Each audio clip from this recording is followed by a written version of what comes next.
नमस्कार. आज आपण एका अशा विषयावर बोलणार आहोत जो आपल्या सगळ्यांच्याच आयुष्याला कुठेतरी स्पर्श करतो. तो म्हणजे आत्मसुधारणा. आपण सगळे स्वतःमध्ये काहीतरी बदल घडवू इच्छितो, नाही का? अधिक चांगलं बनवू इच्छितो. पण प्रश्न हा आहे की या बदलामागची आपली प्रेरणा काय आहे? आपण इतरांना काहीतरी दाखवण्यासाठी बदलतो की खऱ्या अर्थाने स्वतःच्या विकासासाठी? आज आपण विद्यावाचस्पती विद्यानंद यांचे आत्मोन्नती सिद्ध करण्याऐवजी सुधारणा या लेखनातील विचारांचा जरा सखोल मागोवा घेणार आहोत. त्यांच्या लेखनात या दोन प्रेरणांमधला फरक आणि त्याचे परिणाम यावर अगदी नेमकेपणाने बोट ठेवले आहे. अगदी. हा एक मूलभूत प्रश्न आहे जो आपल्या कृतींना दिशा देतो. विद्यानंद यांच्या लेखनाचं वैशिष्ट्य हेच आहे की ते फक्त वरवरच्या बदलांविषयी नाही बोलत, तर बदलाच्या मुळाशी असलेल्या हेतूवर प्रकाश टाकतात. समाजात स्थान मिळवणं, इतरांची मान्यता मिळवणं हे स्वाभाविक आहे अर्थात, पण जेव्हा हाच एकमेव उद्देश बनतो तेव्हा आत्मसुधारणेचा खरा अर्थ कुठेतरी हरून जातो. लेखकाच्या मते खरी आणि टिकाऊ उन्नती ही आतून यायला हवी, म्हणजे स्वतःच्या समाधानासाठी आणि वाढीसाठी. बरोबर. म्हणजे आजच्या आपल्या या चर्चेचा उद्देश असा आहे की इतरांना काहीतरी सिद्ध करणे, प्रूव्हिंग, आणि स्वतःमध्ये खऱ्या अर्थाने सुधारणा करणे, इम्प्रूव्हिंग फॉर बेटरमेंट, या दोन दृष्टिकोनांमधला नेमका फरक काय आहे हे समजून घेणं. आणि त्याहून महत्त्वाचं म्हणजे या खऱ्या सुधारणेचे फायदे काय आहेत, ती आपल्या आयुष्यात कशी आणता येईल यावर आपण सविस्तर बोलूया. चला तर मग सुरुवात करूया या सिद्ध करण्याच्या प्रेरणेपासून. लेखात म्हटल्याप्रमाणे प्रत्येकाला जीवनात स्थान हवं असतं. पण हे स्थान मिळवण्यासाठी स्वतःला बदलायची गरज का वाटते? ही एक खूप खोलवर रुजलेली मानवी गरज आहे असं मला वाटतं. स्वतःचं अस्तित्व जाणून देण्याची, इतरांच्या नजरेत आपली किंमत वाढवण्याची. सामाजिक प्राणी म्हणून आपल्याला मान्यतेची, कौतुकाची गरज वाटतेच, आणि त्यात काही चूक नाहीये. पण विद्यानंदन यांच्या लेखनातला महत्त्वाचा मुद्दा हा आहे की जेव्हा ही गरज आपल्या कृतींवर पूर्णपणे हावी होते, जेव्हा आपलं प्रत्येक पाऊल इतर काय म्हणतील ह्याच विचाराने उचललं जातं, तेव्हा आपण त्या सिद्ध करण्याच्या सापड्यात अडकतो. म्हणजे आपला फोकस स्वतःच्या विकासावरून हटून इतरांच्या प्रतिक्रियेवर जातो. अच्छा. आणि याचे तोटे काय असू शकतात? म्हणजे केवळ इतरांना दाखवण्यासाठी बदल घडवण्याचा प्रयत्न केला तर काय होतं नेमकं? सगळ्यात मोठा तोटा म्हणजे असा बदल अनेकदा वरवरचा असतो, तकलादू असतो. तो आपल्या मूळ स्वभावाचा भाग बनत नाही पटकन. जसं परीक्षेपुरतं केलेला अभ्यास असतो ना, तसंच काहीसं. दुसरी गोष्ट म्हणजे ही प्रक्रिया प्रचंड थकवणारी असू शकते. सतत इतरांच्या अपेक्षा पूर्ण करण्याचा ताण, त्यांच्या मान्यतेची किंवा नापसंतीची चिंता, यात मानसिक ऊर्जा खूप खर्च होते. विद्यानंद यांच्या मते हा एक प्रकारे आपल्या अहंकाराला तात्पुरतं समाधान देण्याचा प्रकार आहे. पण त्याने खरी आत्मिक शांती किंवा विकास मिळत नाही. कारण आपली किंमत आपण स्वतः न ठरवता इतरांच्या प्रतिक्रियेवर अवलंबून ठेवतो. हा मुद्दा खूप महत्त्वाचा आहे. म्हणजे आपली ऊर्जा चुकीच्या ठिकाणी खर्च होते. मग या उलट स्वतःला सुधारणं, किंवा ज्याला लेखात बेटरमेंटसाठी सुधारणा म्हटलं आहे, त्याचा नेमका अर्थ काय? यात आत्मोन्नती, आत्मपरीक्षण आणि आत्मविश्वासाचं संवर्धन अशा गोष्टी येतात असं म्हटले. या संकल्पना थोडा अधिक स्पष्ट कराल का? नक्कीच. बेटरमेंटसाठी सुधारणा म्हणजे असा बदल ज्याचा उद्देश इतरांना प्रभावित करणं नाहीये, तर खऱ्या अर्थाने स्वतःची एक चांगली आवृत्ती बनणं आहे. आणि हा बदल आतून सुरू होतो. यात सगळ्यात आधी येतं आत्मपरीक्षण. म्हणजे अगदी प्रामाणिकपणे स्वतःकडे पाहणं, आपल्या मर्यादा, चुका, सवयी ओळखणं. त्यानंतर येते स्वीकृती. या मर्यादांना किंवा चुकांना नाकारण्याऐवजी किंवा लपवण्याऐवजी त्यांचा स्वीकार करणं. आणि मग येतो त्यावर जाणीवपूर्वक काम करण्याचा टप्पा. म्हणजे हा दृष्टिकोन जास्त प्रामाणिक आहे, स्वतःशी जोडलेला. अगदी. यात दिखावा नसतो. समजा एखाद्याला लोकांसमोर बोलायची भीती वाटते. सिद्ध करण्याच्या प्रेरणेने तो कदाचित भाषण पाठ करून कसाबसा इतरांना दाखवण्यासाठी बोलेल. पण बेटरमेंटच्या प्रेरणेने ती व्यक्ती त्या भीतीमागचं कारण शोधेल, संवाद कौशल्य शिकेल, हळूहळू आत्मविश्वास वाढेल. हा बदल केवळ बाह्य वर्तणुकीचा नाहीये, तर आंतरिक विश्वासाचा आणि क्षमतेचा आहे. यात स्वतःच्या मूल्यांशी, तत्वांशी सुसंगत राहून विकास साधण्यावर भर असतो. यालाच लेखक आत्मिक उन्नती असं म्हणतात, जी केवळ बाह्य यशात नाही तर आंतरिक समृद्धीत मोजली जाते. हो, हे ऐकूनच या दोन दृष्टिकोनांमधला फरक जास्त स्पष्ट होतोय खरं तर. लेखात या बेटरमेंटसाठी सुधारणा करण्याचे काही ठोस फायदे सांगितले आहेत. पहिला फायदा आहे आत्मविश्वास वाढतो. पण हे कसं होतं? म्हणजे स्वतःसाठी बदल केल्याने आत्मविश्वास कसा वाढतो, जिथे इतरांच्या मान्यतेची गरजच नसते? याचं मानसशास्त्र समजून घेण्यासारखं आहे. जेव्हा आपण इतरांना सिद्ध करण्यासाठी काही करतो तेव्हा आपला आत्मविश्वास म्हणजे बघा इतरांच्या प्रतिक्रियेवर अवलंबून असतो.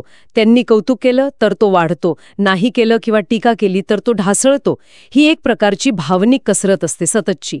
पण जेव्हा आपण बेटरमेंटसाठी प्रयत्न करतो तेव्हा यशाचे किंवा प्रगतीचे मापदंड आपण स्वतः ठरवतो. आपण कालच्यापेक्षा आज किती चांगले आहोत हे महत्वाचं ठरतं. इतरांच्या टाळ्यांची गरज कमी होते. अच्छा, म्हणजे आपण स्वतःच्या प्रगतीचे न्यायाधीश बनतो. बरोबर. आणि जेव्हा आपण स्वतःच्या प्रयत्नांनी अगदी छोट्या छोट्या पावलांनी का होईना प्रगती करतो तेव्हा आतून एक समाधान मिळतो. मी हे करू शकले ही भावना येते. विचार करा, जेव्हा इतरांच्या प्रतिक्रियेची गरज संपते तेव्हा एक प्रकारची मानसिक ऊर्जा मोकळी होते. ती ऊर्जा मग आपण स्वतःच्या विकासासाठी, नवीन गोष्टी शिकण्यासाठी वापरू शकतो. यामुळे आत्मविश्वास केवळ वाढत नाही तर तो अधिक स्थिर आणि स्वयंपूर्ण बनतो. तो बाहेरच्या परिस्थितीनुसार हेलकावे खात नाही. हो ना, हे खूप महत्वाचं आहे. कारण आजकालच्या जगात जिथे सतत तुलना आणि प्रदर्शन आहे तिथे असा स्थिर आत्मविश्वास मिळवणं खरंच एक आव्हान आहे. आता दुसऱ्या फायद्याकडे वळूया, आनंदाची खरी अनुभूती. लेखात म्हटलं आहे की बाह्य कौतुकातून मिळणारा आनंद आणि आतून होणाऱ्या बदलातून मिळणारा आनंद वेगळा असतो. यातला नेमका फरक काय? खूप मोठा फरक आहे. इतरांना प्रभावित करण्यासाठी केलेल्या कामातून यश मिळालं की जो आनंद होतो तो क्षणिक असतो. जणू एखाद्या फटाक्यासारखा मोठा आवाज, प्रकाश आणि मग शांतता. तो आनंद परिस्थितीवर, इतरांच्या मूडवर अवलंबून असतो. आज कौतुक करणारे उद्या विसरूनही जाऊ शकतात. या उलट जेव्हा आपण स्वतःच्या बेटरमेंटसाठी एखादं ध्येय गाठतो, समजा एखादी वाईट सवय सोडतो किंवा एखादं नवीन कौशल्य आत्मसात करतो, तेव्हा जो आनंद मिळतो तो आतून येतो. तो शांत असतो, खोल असतो आणि जास्त काळ टिकणारा असतो. यालाच अंतःकरणी आनंद म्हटलंय का लेखात? हो, अगदी तेच. हा आनंद आपल्या अस्तित्वाचा भाग बनतो. कारण तो आपण स्वतःच्या प्रयत्नांनी, स्वतःच्या समाधानासाठी मिळवलेला असतो. त्याला बाहेरच्या कोणाच्या मान्यतेची गरज नसते. समजा कुणी न पाहिलेलं चांगलं काम आपण केलं तरी त्यातून समाधान मिळतंच की. हा आनंद आपल्याला आपल्या मूल्यांशी जोडतो, आपल्या खऱ्या स्वभावाशी जोडतो. तो केवळ उत्तेजना म्हणजे एक्साइटमेंट नसतो, तर ती एक खोल समाधानाची म्हणजे कंटेंटमेंटची भावना असते. हा आनंद जास्त खरा आणि टिकाऊ असतो. म्हणजे एका बाजूला क्षणिक उत्तेजना आणि दुसऱ्या बाजूला चिरंतन समाधान. वा, हा फरक लक्षात घेण्यासारखा आहे. आणि तिसरा महत्वाचा फायदा सांगितला आहे स्थिर प्रगती.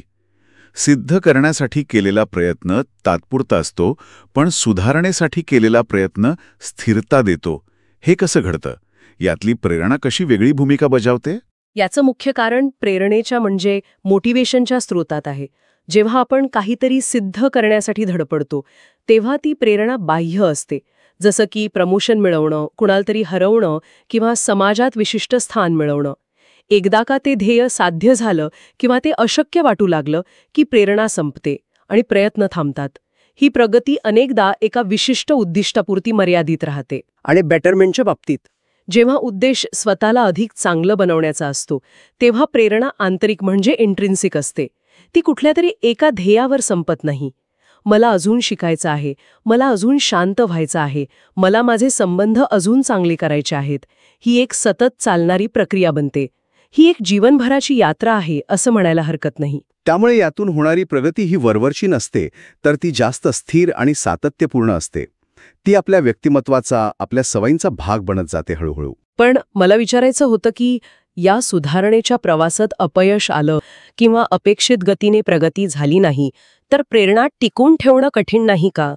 सिद्ध करण्याच्या बाबतीत तर अपयशाने माणूस जास्त खचून जाऊ शकतो असं वाटतं. बरोबर आहे. सिद्ध करण्याच्या प्रयत्नात अपयश आलं की ते खूप वैयक्तिकरित्या घेतलं जातं, कारण तिथे मीपणा, अहंकार जास्त गुंतलेला असतो. पण बेटरमेंटच्या दृष्टिकोनात अपयश किंवा अडथळे हे शिकण्याची संधी म्हणून पाहिले जातात. इथे काय चुकलं, पुढच्या वेळी काय वेगळं करता येईल असा विचार येतो. त्यामुळे प्रवास थांबत नाही, फक्त दिशा थोडी बदलावी लागते किंवा प्रयत्न वेगळ्या पद्धतीने करावे लागतात. ही प्रक्रिया स्वतःच एक पुरस्कार बनते, केवळ अंतिम ध्येय नाही. त्यामुळे प्रगतीची स्थिरता टिकून राहते. अच्छा, म्हणजे दृष्टिकोनच बदलतो अपयशाकडे बघण्याचा सुद्धा. लेखात एका आध्यात्मिक बाजूचाही उल्लेख आहे. बदल आतून असेल तरच तो आत्म्याला समृद्ध करतो, तर बाह्य दिखावा केवळ अहंकाराला खाद्य पुरवतो. ह्याचा नेमका अर्थ काय घ्यायचा? हा अध्यात्माशी कसा जोडला जातो? इथे अध्यात्म म्हणजे कोणतीही विशिष्ट धार्मिक चौकट नाहीये असं मला वाटतं, तर स्वतःच्या अंतरंगाशी जोडलं जाणं, जीवनाचा खोल अर्थ शोधणे या अर्थाने आहे. विद्यानंद यांच्या मते खरी आत्मोन्नती ही केवळ कौशल्य वाढवणं किंवा ज्ञान मिळवणं इतकीच मर्यादित नाहीये. ती आपल्या मूल्यांमध्ये, आपल्या करुणेमध्ये, आपल्या शांततेमध्ये होणारी वाढ आहे. जेव्हा आपण इतरांना दाखवण्यासाठी बदलतो तेव्हा आपण आपल्या अहंकाराला खुश करत असतो. बघा, मी किती यशस्वी आहे, माझ्याकडे काय काय आहे. हे सगळं बाह्य आहे, वरवरचं आहे. आणि आतून होणारा बदल, जेव्हा बदल बेटरमेंटसाठी म्हणजे स्वतःच्या खऱ्या विकासासाठी असतो, तेव्हा तो आपल्या आत्म्याला, आपल्या खऱ्या स्वला स्पर्श करतो. तो आपल्याला अधिक प्रामाणिक, अधिक समाधानी, अधिक शांत बनवतो. प्रत्येक छोटा प्रयत्न जो आपण स्वतःला सुधारण्यासाठी करतो, जसं राग शांत करणं, कोणाला मदत करणं, काहीतरी नवीन शिकणं, तो आपल्या आत्म्याला पोषण देतो असं म्हणता येईल. लेखक याला एका अर्थाने साधना म्हणतात. जशी साधना देवासाठी किंवा मोक्षासाठी केली जाते, तशी ही साधना स्वतःच्या आत्मिक उन्नतीसाठी केली जाते. या दिखाव्याला स्थान नाही, फक्त आंतरिक प्रगती महत्वाची आहे. हे खूप सुंदर विवेचन आहे. म्हणजे आत्मसुधारणा ही केवळ व्यक्तिगत फायद्याची गोष्ट नाही, तर ती एका मोठ्या अर्थाने आपल्या अस्तित्वालाच समृद्ध करणारी प्रक्रिया आहे. लेखातील एक वाक्य खरोखरच मनात घर करून राहिलं. इतरांना प्रूव्ह करणं म्हणजे क्षणभंगूर टाळ्या, पण स्वतःला सुधारलं तर आयुष्यभराचं समाधान. हे वाक्य जणू या संपूर्ण चर्चेचं सार आहे, नाही का? अगदी हेच या लेखाचं हृदय आहे असं मला वाटतं. यात एक स्पष्ट निवड आपल्यासमोर ठेवली आहे. क्षणभंगूर, बाह्य मान्यतेवर आधारित टाळ्या हव्या आहेत की आंतरिक, खोलवरचं आणि आयुष्यभर टिकणारं समाधान हवंय. प्रूव्ह करण्याची धडपड आपल्याला सतत इतरांवर अवलंबून ठेवते, आपल्याला असुरक्षित बनवते. पण इम्प्रूव्ह करण्याची, स्वतःला खऱ्या अर्थाने चांगलं बनवण्याची इच्छा आपल्याला स्वतंत्र, समाधानी आणि स्थिर बनवते.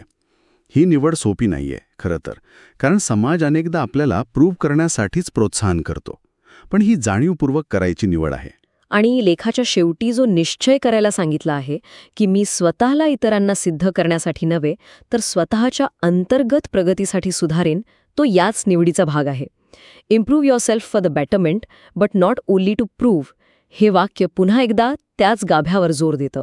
हो, प्रेम आख्या संपूर्ण विचारधारेला एकत्र बांधतं.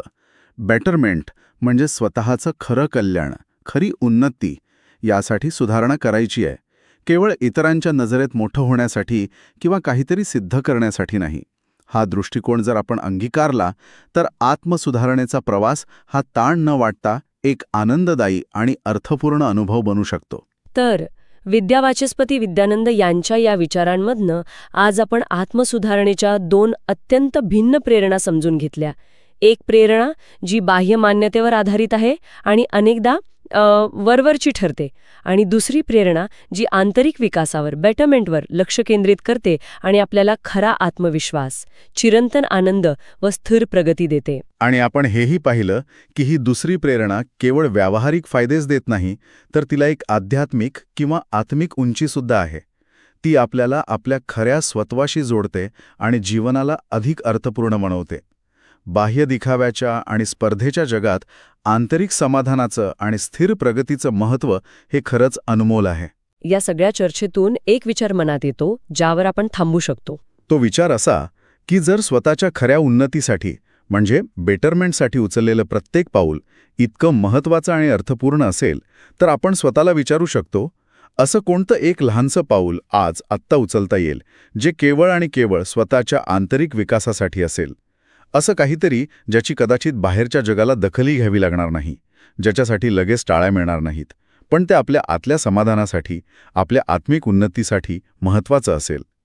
या शांत पण शक्तिशाली पावलांमध्येच कदाचित खऱ्या बदलाची सुरुवात लपलेली असेल. यावर प्रत्येकाने विचार करायला हरकत नाही.